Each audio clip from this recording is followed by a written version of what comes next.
مع دخول فصل الشتاء وتغير درجات الحرارة بتزيد أدوار البرد والإنفلونزا.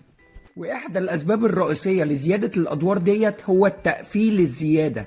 بنقفل البيت علينا، بنقفل المكاتب اللي شغالين فيها. عشان كده بنصح بالتهوية الجيدة للأماكن ديت. أدوار البرد والإنفلونزا سببها الرئيسي فيروس مش بكتيريا، عشان كده المضادات الحيوية ملهاش أي دور في علاج البرد والإنفلونزا، دي ممكن تجيب نتيجة عكسية. وأدوار البرد والإنفلونزا بتخف تلقائيا خلال 7 ل 10 أيام.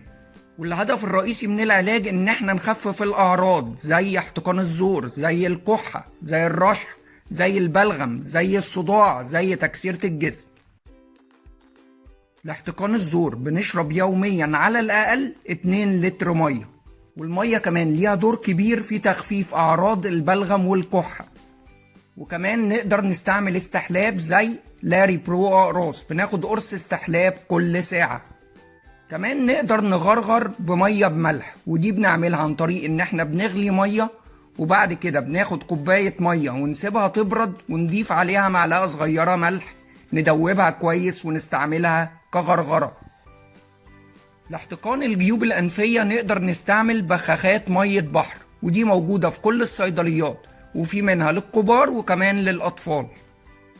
كمان نقدر نستعمل أبو فاس أو فابو رب، وده بيبقى مجموعة من الزيوت الطبيعية زي زيت المنتول وزيت الكمفر، ونقدر نستنشقه كل شوية وده بيسلك الجيوب الأنفية.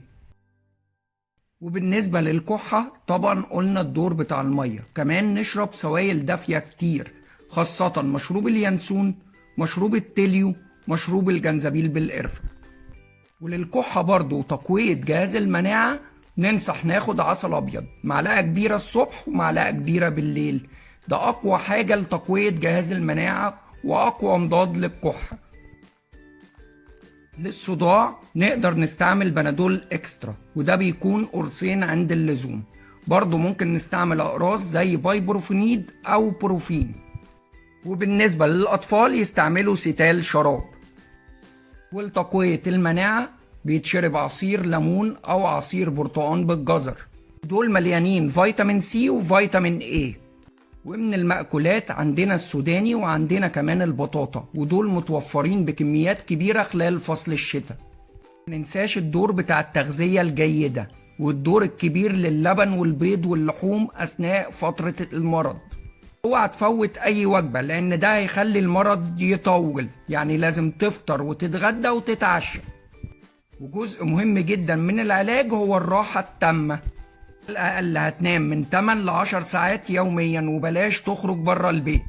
أرجو سبسكرايب واللايك وشكرا.